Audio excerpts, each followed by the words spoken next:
Is it weird that I'm here at almost 3 a.m. buying energy drinks? Because I feel like it's weird. You're asking a guy who's worked here for 3 years. Nothing's weird anymore. You good, though? I've been up for like 3 hours just staring at my bank account. And then I started looking at investment apps. And then I went down this Reddit rabbit hole about index funds versus individual stocks. And now I'm here because I needed to get out of my apartment before I had a full panic attack about money. Oh, hey, the usual crisis crew is assembling. Devon, just finished your shift? Yeah, rough night. Lost a patient, then came out to 17 texts from my family about money stuff. So I'm here for therapeutic gas station snacks and apparently whatever this is. Money stuff? Oh God, is everyone having a financial crisis tonight? Is there a full moon or something? There's literally always a full moon when it comes to money anxiety. What's going on, Jules? Okay, so I got promoted 2 months ago. First time in my life I'm making actual money, like $58,000 a year, which I know isn't rich or anything, but it's more than I've ever made, and I should be happy, right? But instead, I'm just frozen. I have $8,000 sitting in my savings account earning basically nothing, and I know I should be doing something with it, but every article I read contradicts the last one, and I'm terrified of making the wrong choice. That's actually a really healthy problem to have. Most people don't even get to the I have savings stage. Yeah, but here's the thing. My ex, Tyler, the one I just broke up with 3 weeks ago, he was always talking about crypto and meme stocks and how he was gonna make it big. And he'd show me these screenshots of people making thousands in a day and make me feel stupid for being cautious. And now I'm sitting here wondering if maybe I am too cautious, you know? Like, maybe I'm the problem. Ugh, man. Tyler, the guy who borrowed $300 from you to invest and then couldn't pay you back. 400, but who's counting?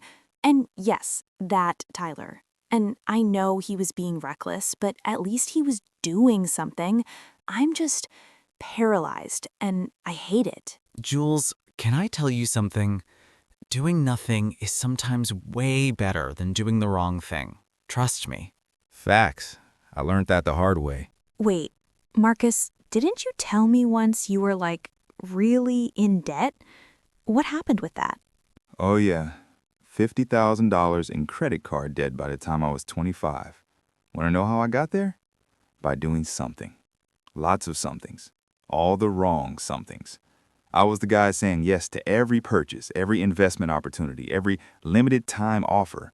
I was so afraid of missing out that I missed out on having any financial stability whatsoever. 50,000? How did you... I mean, you seem fine now. 3 years of working this overnight shift, living with roommates, selling everything I didn't need, and following a very boring, very simple plan. Paid it all off last year. Now I'm actually building something. It's slow, but it's real. Okay, I feel like I walked into the right place at the right time because I'm dealing with my own money drama tonight and I could use some perspective. Family asking for money. How did you know? Because it's always family. What happened? My sister called tonight. She needs $10,000. Car got repossessed, behind on rent, the whole situation. And my parents texted me right after saying I should help because I'm doing well financially, which I am compared to them. But here's the thing.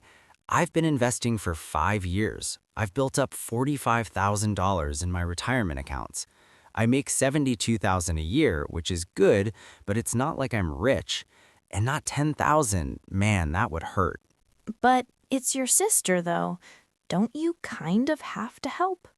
That's what I keep telling myself, but here's the messed up part. This is the third time. 3 years ago, it was $5,000 for a business opportunity that went nowhere. 2 years ago, it was $3,000 for an emergency that wasn't really an emergency.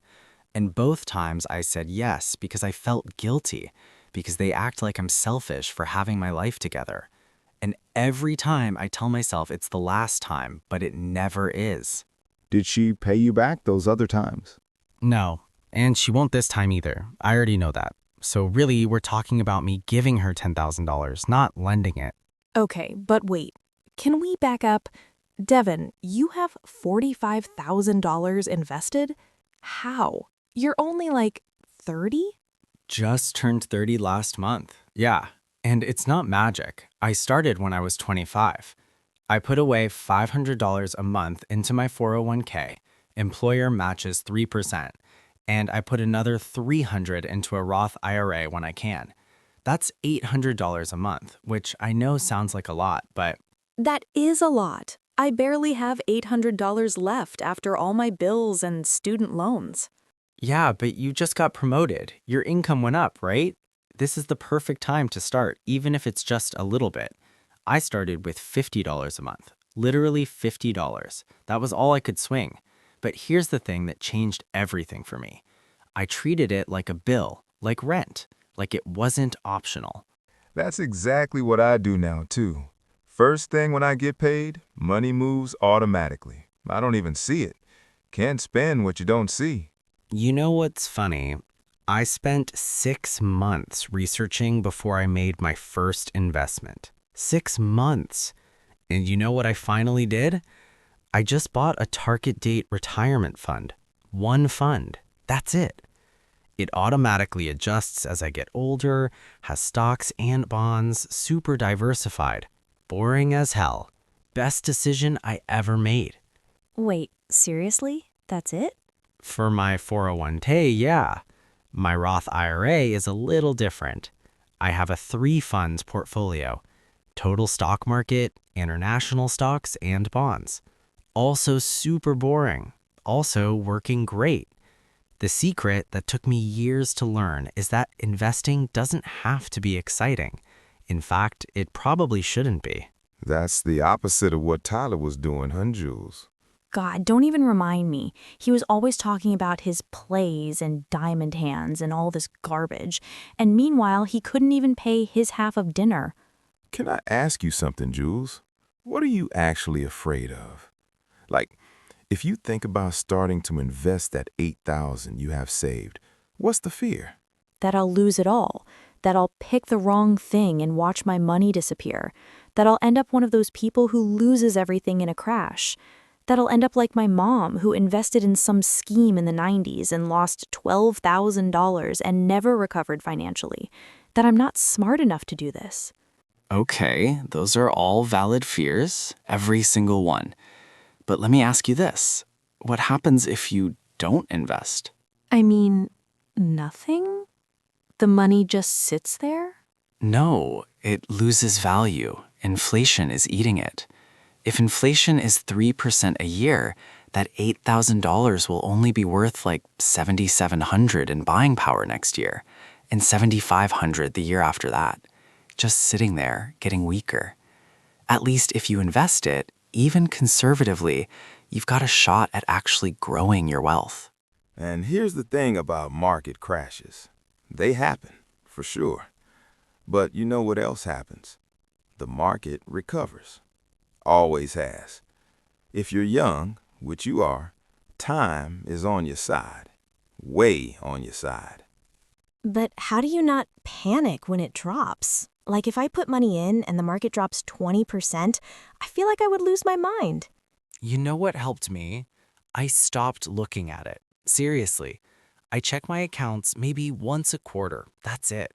Because when I was checking every day, I was making emotional decisions. I'd see it drop and want to sell. I'd see it go up and want to buy more at the peak. I was my own worst enemy. Now I just let it ride. I do the same thing. Set it and forget it. My money goes in automatically. It buys automatically. I don't think about it. Because the more I think about it, the more I mess it up. Okay, so walk me through this. If I wanted to actually start, like tomorrow, what would I do, step by step? All right, first question. Does your job offer a 401k with a company match? Yeah, they match up to 4%. I'm not contributing anything right now, though. Okay, stop. That's free money you're leaving on the table. First thing tomorrow, you set up your 401k to contribute at least 4%. That's literally a 4% raise you're not taking. But 4% of 58,000, that's like, wait, let me do the math.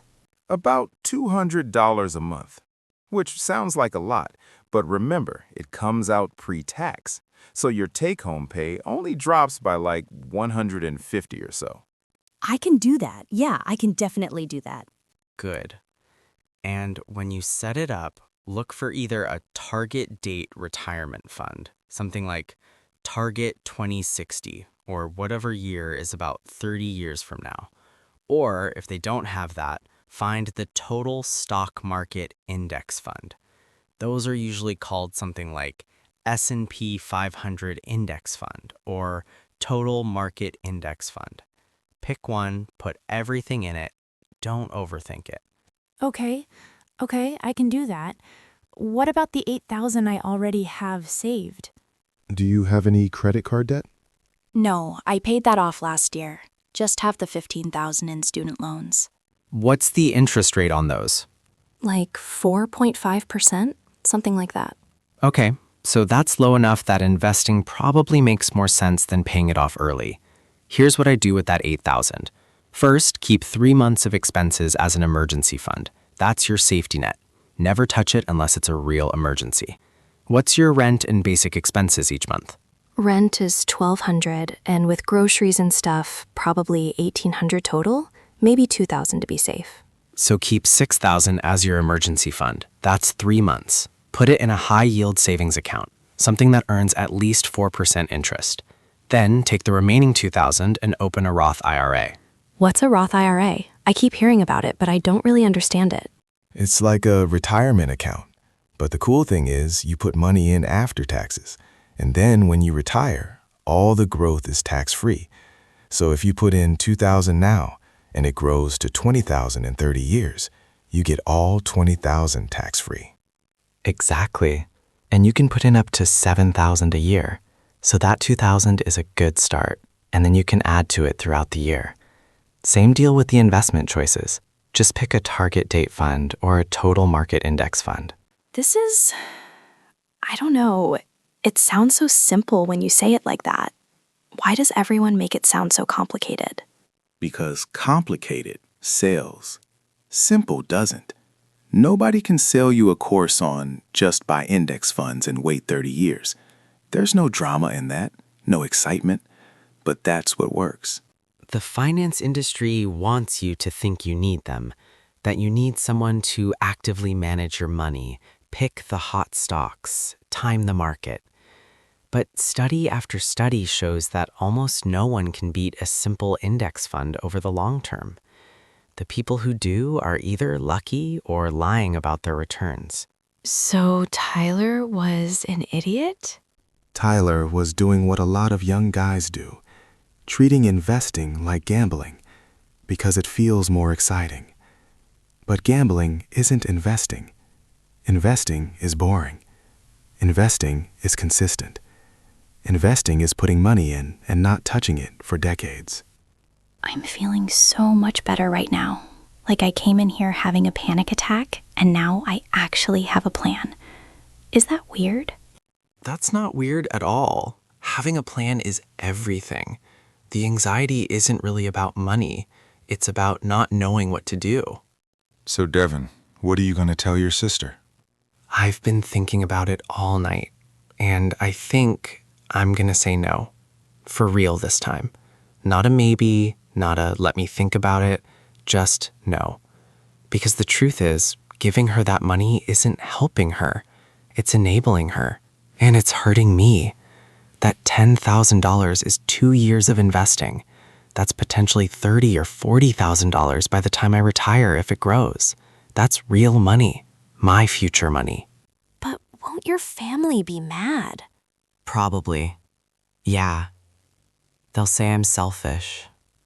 They'll say I forgot where I came from. They'll say family is supposed to help family. And maybe there's some truth in that. But you know what? I can't build wealth and bankroll everyone else's mistakes at the same time. I have to choose. And I'm choosing me.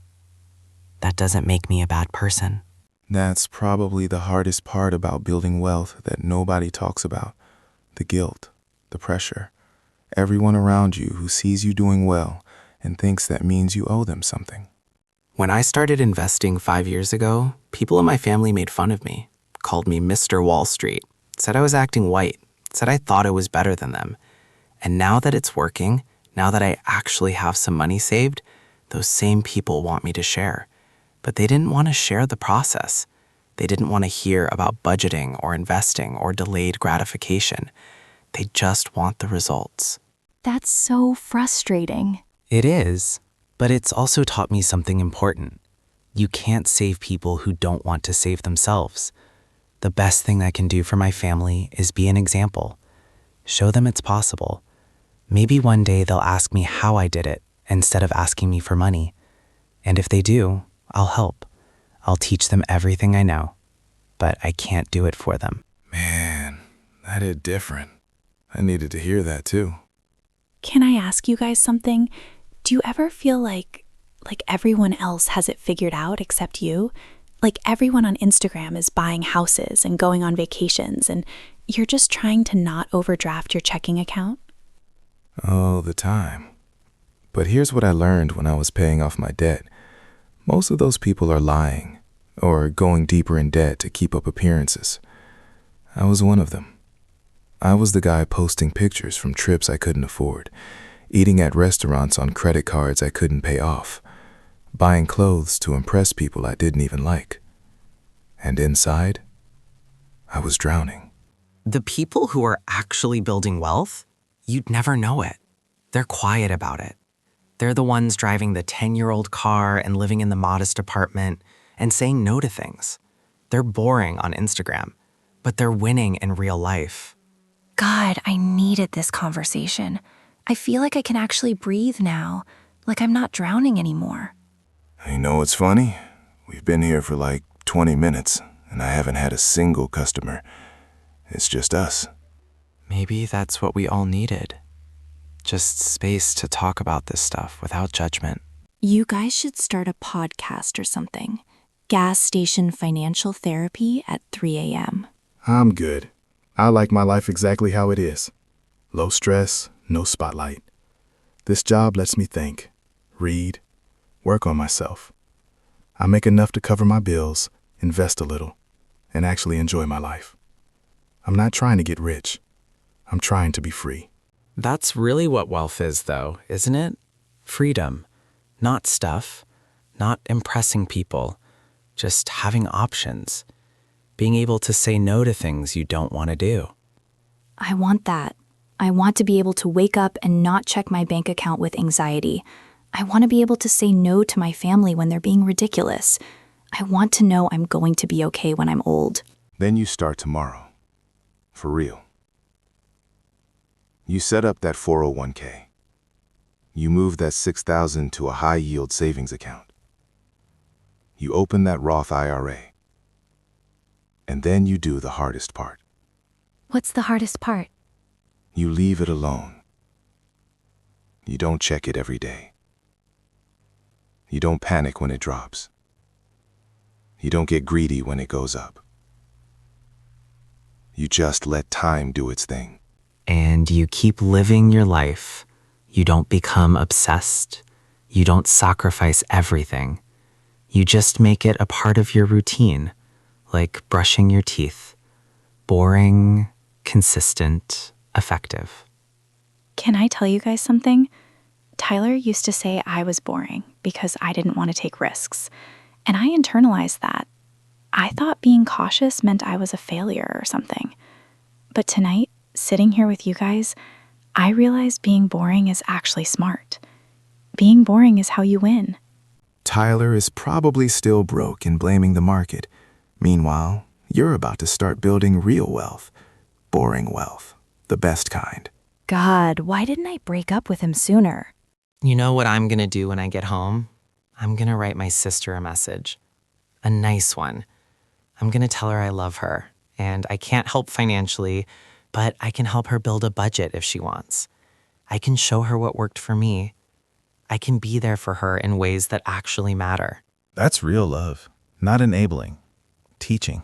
You guys are really good at this. Like, you should seriously consider that podcast. Nah, I like that this is just for us. These late night talks. No pressure, no audience. Just real people talking about real stuff. Plus, my boss will kill me if I turn this place into a recording studio. Fair. Okay, I should probably go home and actually sleep. I have work in like 4 hours. Same. My shift starts again at 7 p.m. Thank you, both of you, seriously. I walked in here freaking out and I'm leaving with an actual plan. That's huge. We've all been there, Jules. That's what friends are for. Come back anytime. Gas station therapy is open 24 hours. And hey, Jules, one more thing. In 5 years, you're gonna look back and wish you'd started today. So start today. I will. I promise. You good for the drive home? Yeah, I'm good. I feel better than I have in weeks, actually. That's what clarity does. It's calming. And Jules, about Tyler, you dodged a bullet. Just saying. Yeah, I really did. Okay, I'm gonna go before I start crying or something. Night, guys. Night, Jules. You think she'll actually do it? Yeah, I do. She's got that look, the one you get when you finally understand something. She's ready. What about you? You really gonna tell your sister no? I have to. Not just for me, for her too. She needs to figure this out, and she never will if I keep bailing her out. That takes guts, man. Family stuff is never easy. Nothing worth doing is easy. That's what you taught me, actually, when you were paying off your debt. You could have declared bankruptcy, could have taken the easy way out, but you didn't. You did the hard thing, and now you're free. Free is the right word. I never thought about it like that, but yeah, I'm free. I don't owe anybody anything.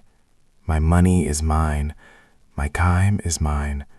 My future is mine. You ever think about leaving this job? Sometimes. But then I remember why I'm here. It's quiet. It's peaceful. It pays enough. And it gives me time to think about what I actually want from life, instead of just grinding to impress other people. I think that's worth more than a fancier job title. You're wiser than most people twice your age, you know that? I paid $50,000 for this wisdom. It better be good. You know what's crazy? In 5 years, Jules is going to be in such a better place, just from starting today. And in 10 years, she's going to be set. All because she walked into a gas station at 3 a.m. and had a conversation. That's how change happens, though. Not in some big, dramatic moment, just in small decisions. Conversations. Commitments. All right, I gotta head home. My bed is calling my name. Get some rest, man. And good luck with your sister. Thanks. I'll need it. See you next week? I'll be here. Same time, same place. Good. I think we all need this. These talks. This space. Yeah, we do.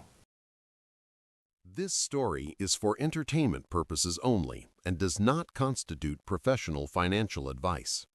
Personal finance situations vary greatly by individual circumstances.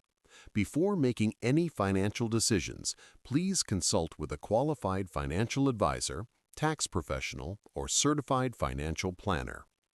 Interest rates, investment returns, tax laws, and financial products mentioned are hypothetical examples and may not reflect current market conditions. Past performance does not guarantee future results. The creators of this content are not liable for any financial decisions made based on this information.